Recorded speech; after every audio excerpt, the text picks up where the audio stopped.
is it the end of affiliate marketing, right? If you look at WP Beginner and a lot of the WordPress or just blogs out there, a lot of them generate quite a bit of income from affiliate revenue, right? They'll try to rank for terms like web hosting or whatever it may be and just try to clean up.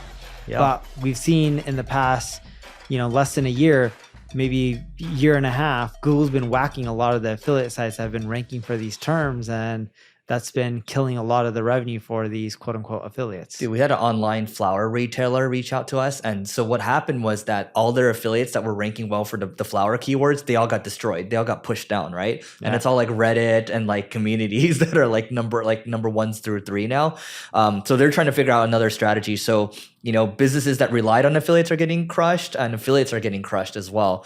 So I mean, we've both done affiliate marketing. My take is it's probably easier to have your own products and services. So I agree with Eric on this.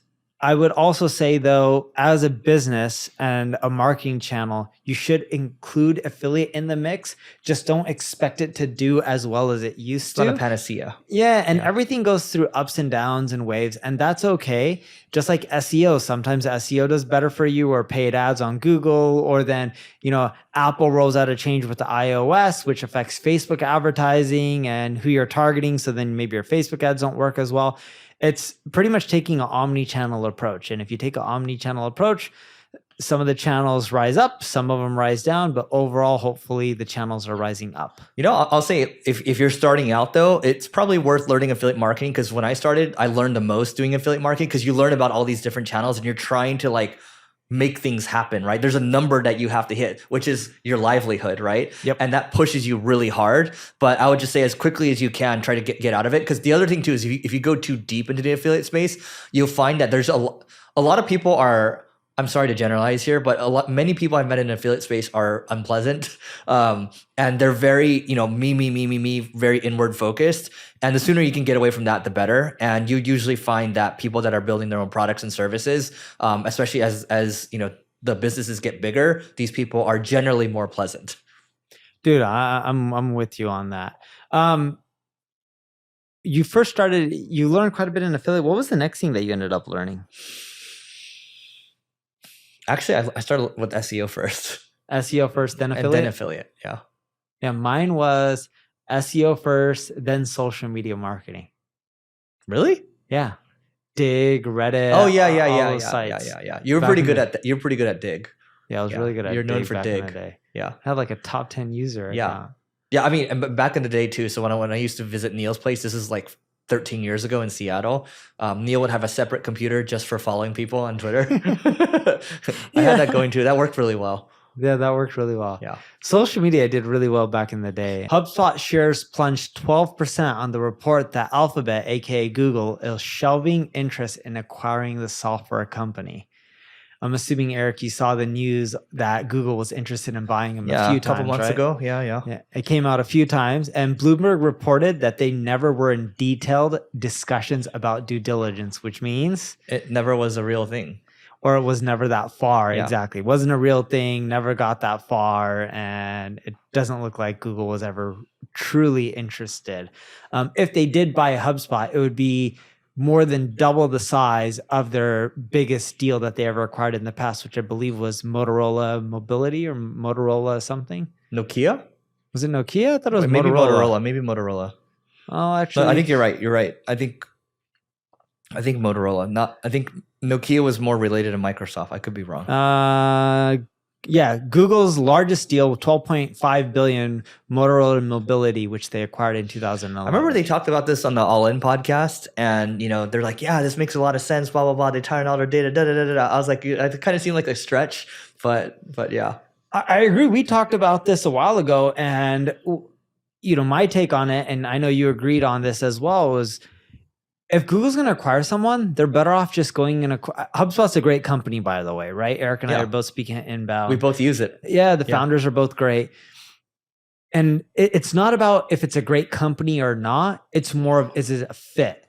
Right now, the race with search is AI, and Google's off better spending money on AI or something that helps them with that objective and protect their $2+ trillion market cap than buy something that is generating, call it 2 to 3 billion a year in revenue, which is great revenue. I don't have a company that's generating 2 to 3 billion, but for Google, that is a drop in the bucket. You know, it's one of the guys we know at Microsoft, he's a senior guy at Microsoft. He told me that all of their budget right now is going towards AI. So he has like everything's towards AI. Like if it's not AI, we don't care about it, right? And it's an arms race right now for the Magnificent Seven. So you have Amazon's going hard, Nvidia's going hard, Google's going hard, Microsoft. They have to compete. And to spend 30, you're right. The money's probably better allocated somewhere else. And again, hey, this is our little ad for HubSpot too. So if you guys should check out HubSpot Inbound. Neil and I are both going to be speaking there. I think it's September 17th through 20th or something. And so we're going to do a live marketing school. We're going to do behind the scenes marketing school where we share stuff that we haven't shared before. And we're also going to do solo talks each. So yeah, and funny enough, speaking of Microsoft, I was talking to someone today. So they built up a SaaS company, $60+ million, and they ended up selling it. But what was interesting is they used to work at Microsoft, and they were telling me and teaching me something about the enterprise sales reps at Microsoft. Now, I knew this for some of the corporations. I didn't know Microsoft has this as well. The enterprise sales reps have a target. There's nothing new about that, right? Every sales rep typically has a target. If you don't, then you're managing your sales rep wrong. And what a Microsoft sales rep will do is they'll sell into the ecosystem, anything Azure, anything Microsoft 360. And to help hit their numbers, what they'll also do is they'll look at other things in the ecosystem that may be useful for that company and sell them that product as well. And Microsoft will just pay out a portion of the money that they collect to the other business that they sold their software solution to. So affiliate? Kind of like affiliate, but I would say more partner sales. Yeah. And it's a smart model. It's how Marketo grew, right, in Salesforce. Marketo leveraged all the Salesforce sales reps to sell their product to the Salesforce customers. Mm-hmm. And it caused Marketo to get acquired for more than $1 billion, less than, I think, $5 billion. So did it go to all the Salesforce reps and say, hey, we'll give you a cut of each one you sell? Like, or did they do that partnership direct with Salesforce? Do you know?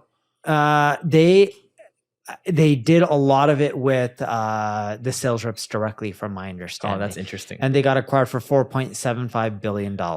By Vista? No, by Adobe. Vista acquired Marketo used to be public. Vista then bought them, fixed them up, and then sold them to Adobe for 4.75. Dude, interestingly enough, I saw a tweet somewhere. I didn't read the entire thing, but it just talking about how the Vista model of buying companies, fixing them up, the SaaS companies might be potentially broken. I didn't go deep enough into it. I think that's interesting. But how? I didn't go deep enough into it. It got a lot of views. I was like, oh, click. And then I think I got distracted by something else. So we don't have enough there. So we can come back to that in the future. It's funny. So I don't know what the article says that it could be broken and what they're saying is broken or not. But forget about the operation or business side on if it's broken. Let's just look at the economic side. If you buy a business for X dollars and you sell it for Y dollars, and Y dollars is a positive return on X, and ideally more than 20% a year, you got a business that's working. It may not work for the acquirer, but it's working for you. And the way I see it is Vista has been producing amazing returns. I think their AUM is probably getting close to like 100 billion, maybe more now. Vista equity AUM. $100 billion, yeah. So it has more than $100 billion under management. This is of 2023. And when you look at this, you wouldn't be managing $100 billion unless you're producing returns for people. Whether people believe the way they're buying software companies, fixing them and scaling them is broken or not, the financial side is showing that it's not broken. Maybe the acquirers aren't having the best of luck when they're buying them, but that's not Vista's problem. Vista is buying companies, turning them around, selling them for more money, and they're making a profit, which is what their LPs are paying them to do. I got to take a minute to tell you about the Agency Owners Association. This is a peer group for agency owners. Think YPO or EO, but for agency owners. And I just wanted to read you a couple of testimonials. So this first one comes from Carrie, and we asked her, what do you like most about the group? She said, having a group of people to discuss and bounce ideas. The leads are great too. Yes, we share leads in this group as well. This one from Alian, he says, the ability to really post whatever whatever I want and need, and the group responds. Great experienced members, getting a lot of insights from conversations with other members, getting a lot of value from sessions from Eric, getting advice from others as well. And so if you want to grow your agency faster and you want a peer group to do so, just go to marketingschool.io/agency. This is a group that both Neil and I created. And our hope here is to create a vibrant community of agency owners and do a lot more with it in the future. So again, marketingschool.io/agency, and we'll see you inside. You know what Vista does really well? This actually dovetails well. Vista Equity, so those that don't know, software PE firm, they are very good at raising prices. And so I have this tweet over here that basically, guys, if you're afraid to raise prices, just look at this. So this is a tweet from Levels.io. It says, if you're ever scared to set your prices too high, try seeing what Statista does. Do you pay for a Statista account? I do not. Is it owned by Vista Equity? No, it's not. But Vista's good at increasing prices, right? Okay. So try seeing what Statista does, right? So here's their 4 tiers. The first tier is 1 free visit, and then you get an instant paywall, right? So you don't really get much. And then the second one is you get a starter plan for $199 per month, billed annually at 2388. Okay. The second one is a personal plan, which I don't know why this is billed at more, but the personal plan is $549 a month, billed annually at 6588. Okay, $6,588. It might be reversed.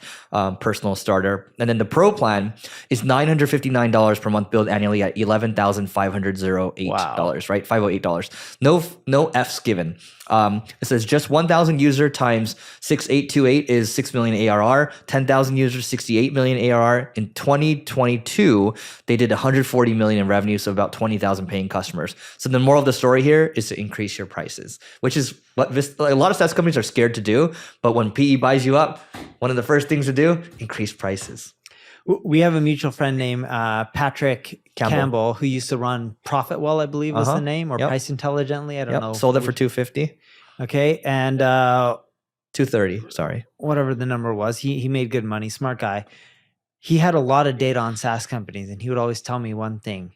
Typically, when you increase the pricing of your product, sure, you'll lose some people, but your churn typically goes down over time. Yep.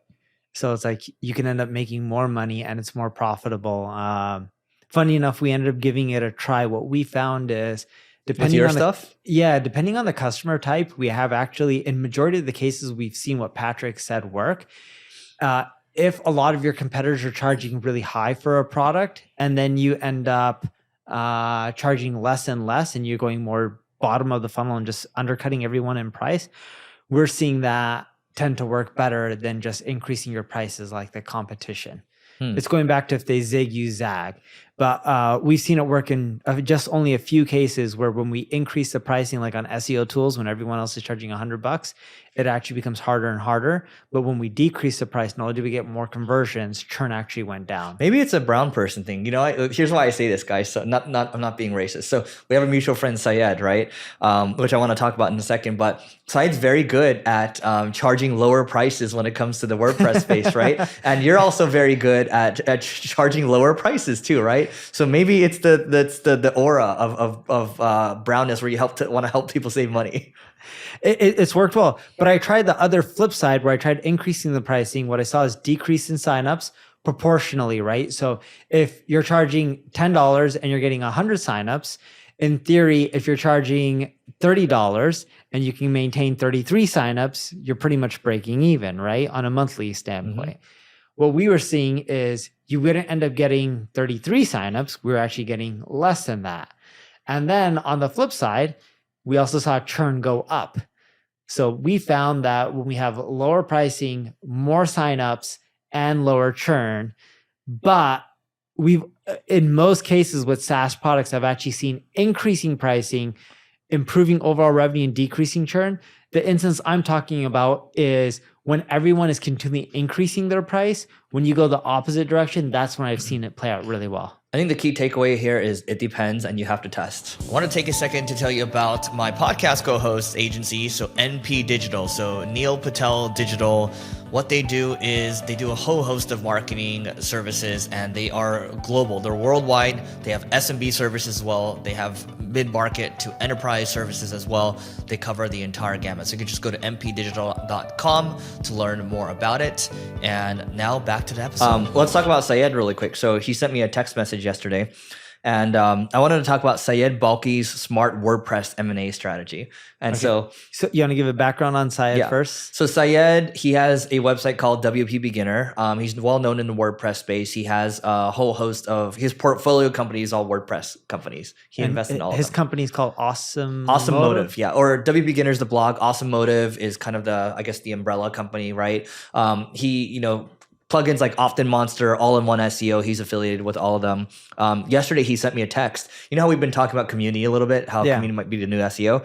So he sent me something yesterday. He's like, they basically acquired a BuddyPress or whatever, or they invested in BuddyPress. And BuddyPress is like a community tool, right?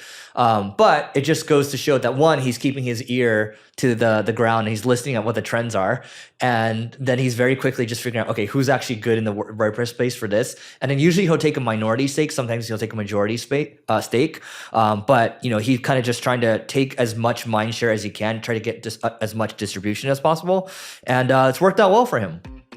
It's worked out extremely well for him. I think he's probably the biggest player that I know when it comes to the WordPress plugin ecosystem. And it should have been WordPress who's monetizing like him. But instead it's him, and good for him for generating all that revenue. Well, I think that's it. Make sure you guys all go to marketingschool.io/agency to join the Agency Owners Association. You got it. And leave a rating, review, and subscribe too, because we haven't gotten one for a while. So give us one. All right, goodbye, guys.